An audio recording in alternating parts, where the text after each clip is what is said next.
सबसे पहले मैं आपको गेम ऑफ थ्रोन्स की कुछ बातें बता देती हूँ। जैसे एशिया है या अलग अलग मुल्क है जिसमें इंडिया, पाकिस्तान, बांग्लादेश वगैरह शामिल हैं, वैसे गेम ऑफ थ्रोन भी एक अलग दुनिया है जिसका कॉन्टिनेंट यानी सबसे बड़ा किंगडम वेस्टरोस है। इसके अलावा बाकी यहाँ टोटल 7 किंगडम्स राज्य है। हर किंगडम को अपना अपना लॉर्ड संभालता है और इन 7 किंगडम्स को संभालने वाला किंग राजा होता है। अब शुरुआत होती है कुछ नाइट्स को दिखाने से। असल में वेस्टरोस के चारों तरफ एक बड़ी सी दीवार है जो दूसरी तरफ रहने वाले लोगों, जंगली जानवरों और शैतानी ताकतों को यहाँ आने से रोकने के लिए बनाई गई है और ये नाइट्स इस दीवार पर पहरा देते हैं। अब ये नाइट्स फिर दीवार की दूसरी तरफ जाती है चक्कर लगाने, जहाँ का अजीब नजारा देखकर वो दंग रह गई क्योंकि वहाँ पर बहुत सारी लाशें एक डिजाइन में पड़ी हुई थी। लाशों की हालत बहुत खराब थी। फिर अचानक वो लाशें अपने आप ही जिंदा हो जाती है। उनका चेहरा सफेद, आंखें नीली रंगी थी, होंठों पर खून भी लगा हुआ था, जिस वजह से वो बहुत डरावनी लग रही थी। तब यहाँ एक डरावना सा ज़ॉम्बी जैसा दिखने वाला शैतान आ जाता है जिसे ज़ॉम्बी डीमन कहा जाता है, जो आते ही बड़ी बेरहमी से 2 नाइट्स को मार देता है। तीसरा नाइट ये देखकर काफी डर गया, फौरन वहाँ से भागकर विंटरफेल आ जाता है जो दरअसल वहाँ का एक किंगडम है और ये किंगडम उस दीवार के सबसे पास वाला किंगडम है। जैसे वो नाइट आगे बढ़ा,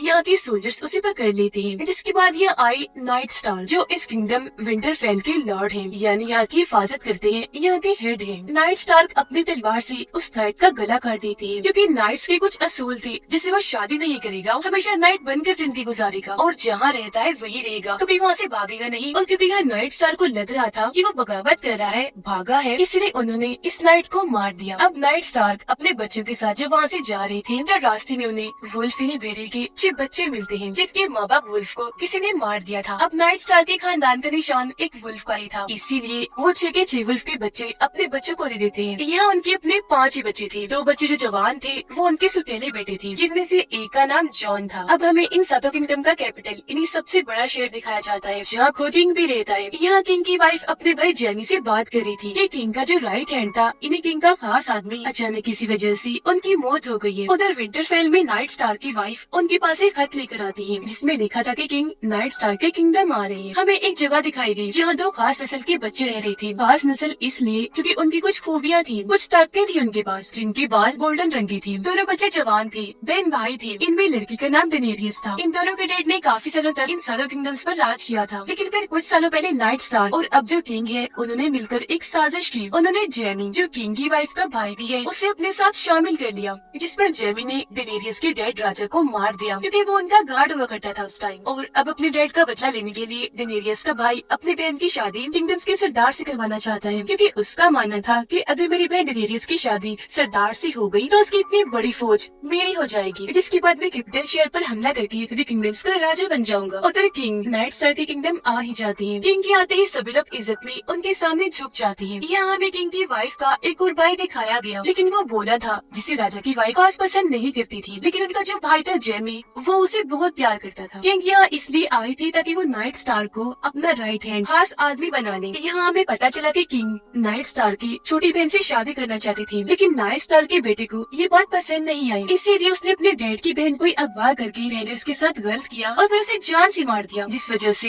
किंग को बहुत दुख हुआ। अब किंग नाइट स्टार की बहन से तो शादी नहीं कर सके, लेकिन अब अपने बेटे की शादी नाइट स्टार के बेटे से करवाना चाहते हैं। डेनेरियस की शादी सरदार से हो ही गई, लेकिन सरदार का बर्ताव डेनेरियस के साथ खास अच्छा नहीं था। वो उसके साथ काफी बुरा पेश आता था, लेकिन फिर भी दोनों जिंदगी गुजार ही रही थी। लेकिन क्योंकि डेनेरियस को सरदार की जुबान समझ नहीं आती थी, इसीलिए वहाँ के लीडर डेनेरियस को 3 तोहफे देता है। पहली चीज थी 3 किताबें जो यहाँ की जुबान की थी। दूसरा था एक आदमी जो अब से डेनेरियस का ट्रांसलेटर बनेगा, यानी वो इन लोगों की जुबान का तर्जुमा करके डेनेरियस को बताया करेगा। और तीसरी चीज थी 3 ड्रैगन के अंडे जो काफी बड़े थे, लेकिन वक्त के साथ साथ पत्थर जैसे बन गए थे।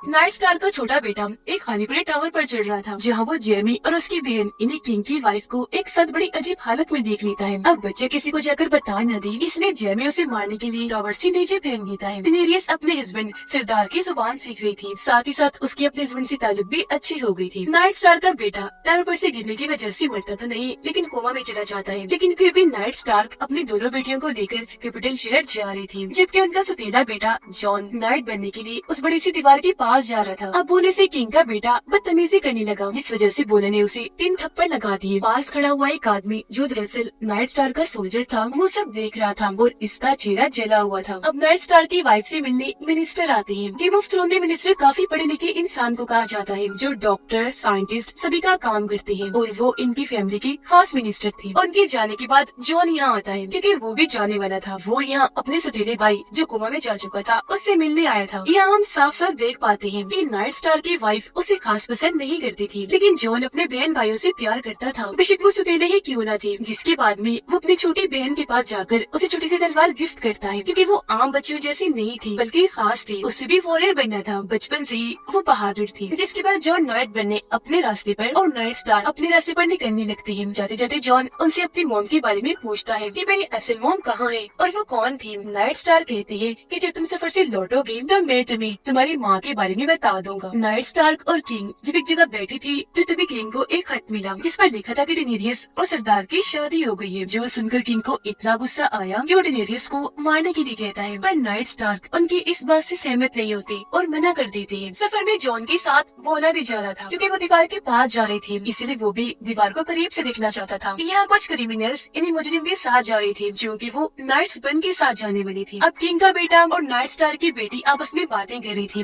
क्योंकि आगे चल के उनकी शादी होने वाली थी। लेकिन यहाँ किंग का बेटा देखता है कि नाइट स्टार की छोटी बेटी एक गरीब लड़के के साथ तलवार से खेल रही है, जो चीज उसे बिल्कुल अच्छी नहीं लगी। वो अपनी तलवार लेकर उस लड़की की चेहरे पर कट लगा देता है। ये देखकर बच्चे को गुस्सा आ गया, क्योंकि वो गरीब लड़का उसका दोस्त था। इसीलिए वो किंग की बेटी, जिसके साथ उसकी बहन की शादी होने वाली थी, उसे मारने लगती है। पर वो खुद को छुड़वा कर नाइट स्टार की बेटी को भी नीचे गिराकर उसे मारने लगता है। पर तभी यहाँ बच्ची का वुल्फ आकर किंग की बेटी के हाथ पर काट लेता है, जिससे वो काफी जख्मी हो गया। तलवार भी उसके हाथ से छूट गई। तब नाइट स्टार की बेटी उसकी तलवार फौरन उठाकर तालाब में फेंककर यहाँ से भाग जाती है। अब नाइट स्टार का बेटा जो कोमा में था, उसे मारने के लिए एक आदमी आता है, जिसके पास खंजर था। इससे पहले वो बच्ची को नुकसान पहुँचाता, यह नाइट स्टार की वाइफ इन्हीं बच्चे की मॉम आकर उसे रोक देती है, क्योंकि इस वक्त वो यहीं छुपी हुई थी। वो उस आदमी से उसका खंजर छीन लेती है। तभी यहाँ उनका वुल्फ आकर उस आदमी की गर्दन पर काट लेता है, जिससे उसका इतना खून बहता है कि मौके पर ही उसकी मौत हो जाती है। इस वजह से नाइट स्टार की वाइफ को भी अजीब लगने लगा और वो अपने हस्बैंड नाइट स्टार से मिलने के लिए निकल जाती है। अब क्योंकि नाइट स्टार की बेटी की वुल्फ ने किंग के बेटे को काटा था, इसीलिए वो उसे वहाँ से भगा देती है, ताकि कोई उसकी वुल्फ को मार न दे। पर सिपाही उसे पकड़कर किंग के पास ले जाते हैं। यहाँ किंग का बेटा और खुद उसकी बहन झूठ बोल देते हैं कि इसकी वुल्फ ने किंग के बेटे को बिना बात के ही काटा है। वो ये नहीं बताते कि किंग के बेटे ने भी काफी बुरा किया था। वो अपनी बहन को झूठ बोलता हुआ देखकर नाइट स्टार की छोटी बेटी काफी गुस्से में आ जाती है, इसीलिए वो अपनी बहन को मारने लगती है। तो यहाँ किंग सजा सुनाती है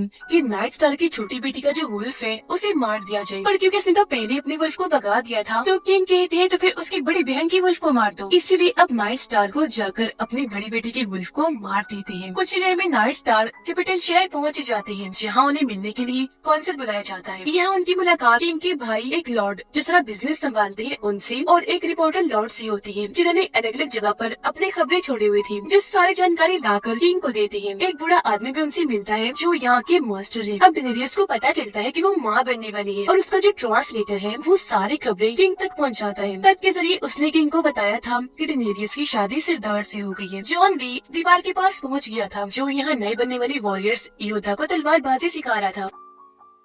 उसके अंकल इन्हें नाइट स्टार के भाइयों से बताते हैं कि मैं दीवार की दूसरी साइड पर जा रहा हूँ, क्योंकि मैं एक रेंजर हूँ और एक रेंजर ही चक्कर लगाने, छानबीन करने दीवार के उस पार जा सकता है। अब विंटरफेल में नाइट स्टार की उस बेटे की आंख खुल जाती है, जो कोमा में चला गया था। होश में आने पर उसे पता चलता है कि मेरी दोनों टांगे खराब हो गई है। उसे तो ये तक याद नहीं था कि मुझे टावर से गिराया किसने था। नाइट स्टार की वाइफ कैपिटल शहर पहुँच जाती है, जहाँ उनके हस्बैंड थे। वो यहाँ आकर लॉर्ड से मिली, जिसके साथ वो बचपन में रहा करती थी। बचपन में ये लॉर्ड उन्हें पसंद करता था। नाइट स्टार की वाइफ को लगता है कि वो आज भी मुझे पसंद करता है, इसीलिए वो उस पर गुस्सा करती है, क्योंकि वो तो उसे अपना छोटा भाई समझती थी। अब थोड़ी ही देर में यह नाइट स्टार भी आ जाती है। उनकी वाइफ उन्हें वो खंजर दिखाती है, जिसके जरिए उस आदमी ने उनके बेटे पर हमला करने की कोशिश की थी। ये खंजर बहुत ही खास और महंगे स्टील से बना था। इस स्टील को गेम ऑफ थ्रोन में बहुत कीमती माना जाता है। यह लॉर्ड बताता है कि ये खंजर तो होने का है, यानी किंग की वाइफ के भाई का। पर इन चीजों में ज्यादा ना पड़े, इसलिए नाइट स्टार अपनी वाइफ को वापस किंगडम विंटरफेल भेज देते हैं। साथ ही नाइट स्टार्क अपनी छोटी बेटी को तलवारबाजी सिखाने के लिए उसके पास तलवारबाज को भेजते हैं, जो आज से उसे तलवारबाजी सिखाएगा। नाइट स्टार्क की छोटी बेटी जो अभी भी कोमा से बाहर आया था, उसे एक सपना आता है जिसमें वो 3 आंखों वाले परिंदे को देखता है। लेकिन तभी अचानक उसकी आंख खुल जाती है। उसके सामने सुतीला भाई खड़ा था, जो उसी नाइट स्टार्क के बड़े बेटे के पास ले जाने आया था। और क्योंकि वो बच्चा अभी चल नहीं सकता था, तो उसे उठाने वहाँ एक आदमी को बुलाया जाता है। अब कैपिटल शहर में एक टूर्नामेंट यानी मुकाबला रखा गया था, क्योंकि नाइट स्टार्क यहाँ के किंग की राइट हैंड खास आदमी बन गई थी। जबकि खुद नाइट स्टार्क जाकर एक बूढ़े आदमी से मिलते हैं, क्योंकि वो यहाँ सबसे पुराने किंग की राइट हैंड, जो बाद में खुद भी किंग बन गई थी, उसके बारे में जानने आई थी। जहाँ वो बूढ़ा आदमी बताता है कि किंग की वो राइट हैंड हमेशा एक किताब पढ़ा करती थी, जो किताब वेस्टरोस की तारीख के बारे में है। ये कहकर बूढ़ा आदमी उनके सामने वो किताब भी लेकर आता है, जिसे नाइट स्टार्क भी पढ़ने लगती है, क्योंकि वो जानना चाहते थे कि आखिर किंग की वो राइट हैंड इस किताब में इतने दिलचस्पी क्यों लेती थी। फिर नाइट स्टार्क जाकर एक लड़के से मिलते हैं, जो कि राइट हैंड भी इससे बहुत मिलने आया करती थी। यहाँ उसके चेहरे को देखकर नाइट स्टार्क को पता चलता है कि ये लड़का अब वाले किंग का सुतीला बेटा है। खैर टूर्नामेंट शुरू हो जाता है, जहाँ एक जले हुए सोल्जर का भाई और तलवारबाज एक दूसरे के मुकाबले में आते हैं। इनका मुकाबला था कि दोनों ने एक दूसरे को घोड़े पर से गिराना है, और जो भी पहले घोड़े से गिर गया वो हार जाएगा, जिसने गिराया होगा वो जीत जाएगा। अब यहाँ जले हुए सोल्जर का भाई बहुत खतरनाक था, क्योंकि अपने भाई का चेहरा इसने ही जलाया था। जैसे उनका मुकाबला शुरू हुआ, सोल्जर का भाई तलवारबाज की सीधा गर्दन पर रॉड देकर मारता है, जिससे वो इतना जख्मी हो गया कि फौरन नीचे गिर जाता है। तेजी से उसका खून बहने लगा, इस वजह से तलवारबाज की वहीं मौत हो जाती है। नाइट स्टार्क की वाइफ जब विंटरफेल जाने के लिए निकलने लगी, तो वहाँ उन्हें बोला दिख जाता है, इसीलिए वो अपने सिपाहियों को कहकर उसे पकड़वा लेती है। अब टूर्नामेंट में अगला मुकाबला एक प्रिंस, राजकुमार और जले हुए सोल्जर के भाई के बीच में था। जैसे मुकाबला शुरू हुआ, तलवार मारकर प्रिंस उसे बड़ी आसानी से नीचे गिरा देता है। अब क्योंकि सोल्जर का भाई हार गया था, इस वजह से उसे इतना गुस्सा आया कि वो फौरन खड़ा होकर प्रिंस को मारने लगा। अपने भाई की इस हरकत पर जले हुए सोल्जर को बहुत गुस्सा आया। वो जल्दी से मैदान में आकर अपने भाई को रोकता है, उससे लड़ने लगा। ये चीज देखकर किंग को बहुत गुस्सा आया। वो फौरन उठ खड़े हुए, चिल्लाकर उन्हें लड़ाई बंद करने को कहते हैं। तब सोल्जर का भाई गुस्सा होकर वहाँ से चला जाता है। नाइट स्टार्क जब रिपोर्टर लॉर्ड से बात करते हैं, तो यहाँ उन्हें बहुत बड़ी जानकारी मिलती है। रिपोर्टर लॉर्ड बताते हैं कि सबसे पहले किंग की राइट हैंड, जिसके बारे में अब जानकारी इकट्ठा कर रही है, उनकी मौत कुदरती तौर पर नहीं हुई थी, बल्कि उन्हें जहर देकर मारा गया था। नाइट स्टार्क की बेटी बिल्ली का पीछा करते करते एक काफी बड़े केव गार में आ गई थी, जहाँ उसे ड्रैगन के बहुत बड़े बड़े स्केलेटन ढांचे बड़ी मिलती है, क्योंकि जो नाइट स्टार्क का खानदान है वो ड्रैगन पर सवारी कर सकते हैं, उन्हें कंट्रोल कर सकती थी। पर हैरत, अभी तक यहाँ कोई ड्रैगन दिखाई नहीं दिए थे। अब किंग एक काउंसिल बिठाती है, जिसमें वो नाइट स्टार्क को भी बुला लेती है और फौरन डेनेरियस को मारने का हुक्म देती है, क्योंकि उन्हें खबर हो गई थी कि वो माँ बनने वाली है। इसीलिए उन्हें डर था कि वो अपने और बाकी किंगडम्स के साथ मिलकर कैपिटल शहर पर हमला कर सकती है। पर नाइट स्टार्क इस बात की मुखालफत करती है। जब किंग उनकी बात नहीं मानते, जिद पर अड़े रहे, तो वो अपने किंग के राइट हैंड वाला ओहदा छोड़कर वहाँ से चली जाती है। वो सामान पैक करके निकलने ही वाली थी कि तभी उनके पास लॉर्ड आता है, जो उन्हें एक औरत से मिलवाता है, जिससे मरने से पहले किंग की राइट हैंड भी मिली थी, और ये औरत अब वाले किंग के सुतीले बेटे की माँ थी। इस जैसे नाइट स्टार्क ये पता लगाना चाहती थी कि आखिर किंग की वो राइट हैंड अब वाले किंग के सुतीले बेटे में इतनी दिलचस्पी क्यों दिखा रही थी। कैपिटल शहर में जेमी नाइट स्टार्क को अपने सोल्जर की मदद से घेर लेता है, क्योंकि वो जान चुका था कि मेरे बोने भाई को नाइट स्टार्क की वाइफ ने अगवा कर लिया है। अब जैसे ही नाइट स्टार्क के सिपाही आगे बढ़े, जेमी उनसे लड़ने लगता है। जो भी आगे आ रहा था, वो तलवारों से सबको मारता जा रहा था, किसी के सीने में तलवार घुसाकर तो किसी की आंखों में, और ऐसे ही उसने नाइट स्टार्क की सभी सोल्जर्स को मार दिया और खुद नाइट स्टार्क से लड़ने लगा। यहाँ उनके बीच काफी देर तक तलवारबाजी चलती रही, लेकिन तभी पीछे से जेमी का सिपाही आकर नाइट स्टार्क की टांग में तलवार घुसा देता है, जिससे वो इतना जख्मी हो गई कि फौरन वही बेहोश हो जाती है। जब उनकी आंख खोली तो वो अपने सामने किंग और उनकी वाइफ को पाती है। यहाँ उनकी वाइफ नाइट स्टार्क के बारे में कुछ उल्टा सीधा बोल देती है, जिस बात से गुस्सा होकर किंग उन्हें थप्पड़ मार देती है और नाइट स्टार्क को दोबारा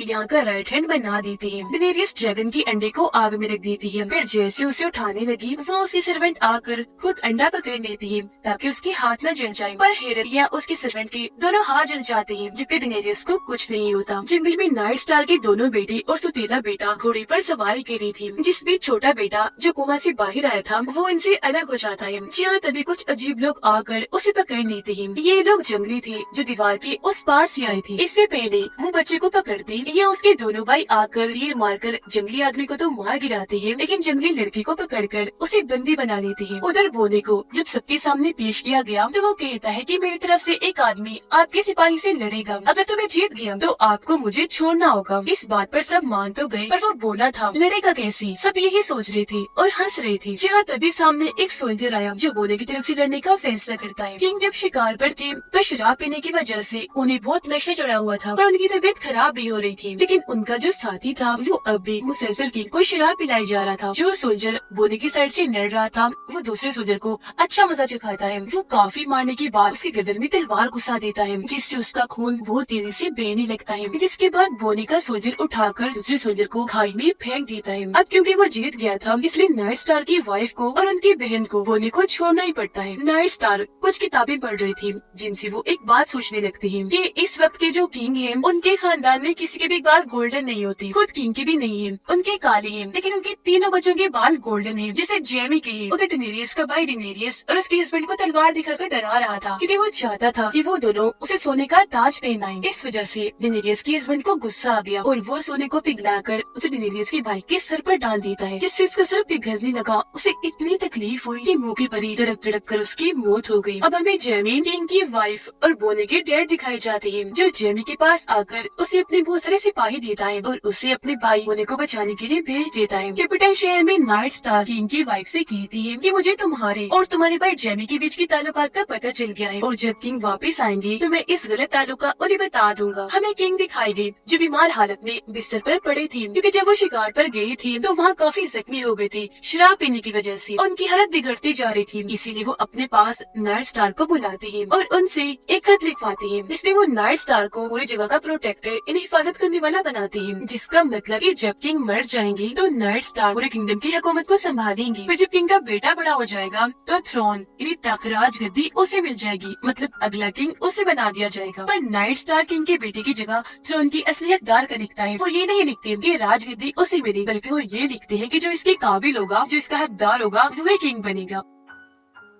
उधर दीवार के पास लॉर्ड कमांडर जो उनको अपना सर्वेंट बना लेता है, जो आज के बाद उनकी सेवा करेगा, उनके लिए खाना बनाएगा, जो बात जो उनको काफी बुरी लगी क्योंकि वो एक रेंजर बनना चाहता था। कैपिटल शहर में नाइट स्टार्क लॉर्ड को अपने पास बुलाते हैं, कहने लगे यहाँ के जो शांति वाले लोग हैं, इन जो सुकून रखने का काम करते हैं, उनको बोलो अब वो मेरा साथ दे। इसके बाद नाइट स्टार को थ्रोन वाले कमरे में किंग का बेटा बुलाता है, जहाँ उसे पता चल गया था कि मेरे डैड इन्हें किंग मारे गए हैं और अब मैं ही वहाँ का किंग हूँ, इसलिए वो राजगद्दी संभाल लेता है। लेकिन तभी यहाँ नाइट स्टार किंग के गार्ड को किंग का लिखवाया गया आखिरी खत दिखाते हैं, जिसमें लिखा था कि नाइट स्टार इस हुकूमत की प्रोटेक्टर तब तक रहेंगे जब तक कि किंग का बेटा बड़ा नहीं हो जाता और थ्रोन, राजगद्दी हकदार को ही मिलेगी। पर किंग की वाइफ इस खत पर सहमत नहीं होती, खत को फाड़ देती है। ये देखकर नाइट स्टार वहाँ खड़े शांति वाले लोगों को किंग की वाइफ और उसके भाई जेमी के बीच के ताल्लुकात के बारे में बता देती है। पर इस बात से शांति वाले लोगों पर उल्टा ही असर होता है। ये सुनकर उन्हें गुस्सा तो आया, पर उन्होंने नाइट स्टार के सिपाहियों पर ही हमला कर दिया। एक एक करके सबके अंदर तलवारें घुसाकर उन्हें मार दिया। जंग का एक माहौल बन गया था वहाँ। साथ ही लॉर्ड जो पहले वफादार था, वो नाइट स्टार के साथ गद्दारी करके उनकी गर्दन पर तलवार रख देता है। बाहर भी जंग का माहौल था क्योंकि जेमी के गार्ड्स नाइट स्टार के गार्ड्स पर हमला करके उन पर भारी पड़ रहे थे। कुछ गार्ड नाइट स्टार की छोटी बेटी को भी पकड़ लेते हैं, लेकिन उसके तलवारबाज बच्चे को वहाँ से भगा देता है। अब दीवार की दूसरी तरफ से दो लाशें आती हैं, जो लाशें उन नाइट्स की थी जो दीवार की दूसरी तरफ गई थी नाइट स्टार के भाई के साथ। अब तक उनके भाई का भी कोई अता पता नहीं था क्योंकि उनका भी खाली घोड़ा ही वापिस आया था। अब लॉर्ड कमांडर जॉन को बताती है कि तुम्हारे सुतेले डैड नाइट स्टार को कैपिटल शहर में गद्दार कहकर पकड़ लिया गया है। ये सुनकर जॉन को गुस्सा आ गया। अपने डैड को बचाने के लिए वो कैपिटल शहर में जाने की बात करता है, जिस पर लॉर्ड कमांडर उसे नाइट के वादे याद करवाते हैं, जिसके मुताबिक एक नाइट की कोई फैमिली नहीं होती और उन्हें कोई फर्क नहीं पड़ना चाहिए कि सातों किंगडम्स में क्या हो रहा है। अब दीवार के पास एक लाश अचानक जिंदा हो जाती है जो बहुत भयानक बन गई थी और वो लॉर्ड कमांडर पर हमला कर देती है। पर तभी यहाँ जॉन आ जाता है लॉर्ड कमांडर को बचाने के लिए। वो तलवार से लाश का हाथ काट देता है, जो हाथ कटकर नीचे गिर जाता है। फिर वो लाश के पेट में तलवार घुसा देता है, पर लाश को कुछ नहीं होता, इसलिए जॉन उसकी तरफ लालटेन फेंककर आग लगा देता है। लाश जल गई। इस मौके का फायदा उठाकर जॉन लॉर्ड कमांडर को लेकर वहाँ से भाग जाता है। उधर सरदार के बहुत सारे लोग उस पर गुस्सा करने लगे क्योंकि वो डेनेरियस की वो सारी बातें मानने लगा था। लोग बगावत पर उतर गए थे। एक लड़का तो तलवार से डेनेरियस के हस्बैंड पर हमला कर देता है, जिससे उसके सीने पर कट लग जाता है। उसका खून निकलने लगा था। इस बात से उसे इतना गुस्सा आया कि उसने लड़की को गर्दन से पकड़कर उसके गले की हड्डियां तोड़ दी, जिससे वो वहीं मारा गया। वो ना अपने साथियों के साथ अपने डैड के पास पहुंचा, जहां उसके डैड नाइट स्टार के बेटे के साथ लड़ाई की तैयारियां कर रही थी और वो अपने बेटे बोनी और उसके साथियों को भी अपने साथ लड़ाई में शामिल कर लेते हैं। किंग का बेटा एक सीनियर सिपाही को बूढ़ा बोलकर उन्हें वहाँ से रिटायर्ड कर देता है कि अब से तुम हमारे लिए काम नहीं करोगी। जिस बात से सिपाही को इतना गुस्सा आया कि वो खुद ही अपना ओहदा छोड़कर वहाँ से चला गया, जिसके बाद किंग का बेटा उनकी जगह जेमी को दे देता है। अब नाइट स्टार की बड़ी बेटी किंग के बेटे के सामने आकर बैठकर उसे माफी मांगती है ताकि वो उसके डैड नाइट स्टार को छोड़ दे। इस पर किंग का बेटा कहता है कि मैं वादा करता हूँ कि मैं तुम्हारे डैड नाइट स्टार और तुम्हें छोड़ दूंगा, लेकिन तब जब तुम्हारे डैड सबके सामने खड़े होकर इस बात को कबूल करे कि वो गद्दार है। नाइट स्टार के बड़े बेटे के पास उसकी मॉम भी आ गई थी, क्योंकि वो लोग जंग लड़ने को तैयार थे। उन्होंने अपनी पूरी टीम भी बना ली थी, जिन्हें लेकर वो पुल के ऊपर पहुँचते हैं। अब पुल पार करने के लिए उन्हें यहाँ के लीडर की इजाजत की जरूरत थी, और जब नाइट स्टार की वाइफ इजाजत लेने जाती है तो लीडर का कहना था कि मैं तुम्हें पुल पार करने की इजाजत तभी दूंगा जब तुम्हारा बेटा मेरी बेटी से शादी करेगा और तुम्हारी छोटी बेटी को भी बड़ी होकर हमारे लड़के से शादी करनी होगी, जिसके लिए वो मान गई। तब लीडर भी पुल पार करने की इजाजत दे देता है। लॉर्ड कमांडर की जो ने क्योंकि जान बचाई थी, इस वजह से वो उससे बहुत खुश थी और उसे अपने खानदानी सबसे पुरानी खास लोहे की तलवार देती है इनाम के तौर पर। डेनेरियस के हस्बैंड की छाती पर जहाँ तलवार लगी थी, उस वजह से वो इतना जख्मी था कि उसकी हालत खराब हो रही थी। वो इतना कमजोर हो गया कि अपने घोड़े से ही नीचे गिर जाता है, जो देखकर उसके लोग उल्टी उल्टी बातें बनाकर गद्दारी करने का सोचते हैं, क्योंकि ये लोग उसे अपना सरदार मानते हैं जो ताकतवर हो, न कि कमजोर। ये देखकर डेनेरियस वहाँ की एक औरत से मिलती है जो जादूगरनी थी, क्योंकि जादू वगैरह जानती थी। उसी डेनेरियस अपने हस्बैंड को बिल्कुल ठीक करने का कहती है। जादूगरनी कहती है कि मैं तुम्हारे हस्बैंड को ठीक तो कर दूंगी, पर इसके बदले में तुम्हें एक जान देनी पड़ेगी, वरना ये मर जाएगा। जिसके बाद वो सरदार के घोड़े को वहाँ बुलाकर अपने हाथों से ही उसे मार देती है। अगले दिन जेमी के डैड के कैंप पर हमला हो गया। उन्होंने दूसरी फौज का काफी बहादुरी से सामना करके इस जंग को जीत लिया, पर उन्हें पता चला ये तो नाइट स्टार के बड़े बेटे की चाल थी। उसने सिर्फ 2000 सिपाही यहाँ भेजे थे हमला करने के लिए, ताकि उनका ध्यान भटके और खुद वो जाकर जेमी को पकड़ ले। वो तो भी बिल्कुल ऐसा ही है। नाइट स्टार का बेटा जेमी की सिपाही को बड़ी आसानी से हराकर आखिर में जेमी को भी पकड़ लेता है, उसे जख्मी करके बंदी बना लेता है। कैपिटल शहर में नाइट स्टार अपनी बेटियों को बचाने के लिए किंग के बेटे की बात पर राजी हो जाती है और सबके सामने आकर खुद को गद्दार मान ही लेती है। पर किंग का बेटा जो बहुत बेईमान था, वो वादा खिलाफी कर देता है, अभी भी उन्हें माफ नहीं करता, बल्कि अपने सिपाही को कहकर उनका सर कलम करवा देता है, इसलिए कि वो गद्दार है, और इस तरह उनकी मौत हो जाती है। भीड़ में खड़ी ये सब कुछ नाइट स्टार की बेटी भी देख लेती है। उसे बहुत दुख हुआ, पर तभी उसके अंकल उसे भीड़ में से साइड में ले जाकर उसके बाल काट देती है, ताकि कोई उसे पहचान न सके और उसकी जान बच जाए। नाइट स्टार के बेटे और उसकी वाइफ को भी पता चल गया था कि किंग के बेटे ने उन्हें मरवा दिया है, जिस बात से दोनों को काफी दुख हुआ। उसका बेटा तो गुस्से में और दुख में जैसे पागल हो गया था। अब नॉर्थ के सारे सिपाही नॉर्थन एरिया को बाकी किंगडम से अलग कर देते हैं, और अब यहाँ का नया किंग वो नाइट स्टार के बेटे को बना देते हैं, और डेनेरियस का बच्चा मरा हुआ पैदा होता है, क्योंकि ये सब कुछ उस जादूगरनी ने किया था, जिस वजह से उसका बच्चा मरा हुआ पैदा हुआ, लेकिन उसके हस्बैंड की जान बच गई। डेनेरियस जब अपने हस्बैंड के पास जाती है तो उसकी सिर्फ आंखें खुली थी, न वो बोल सकता था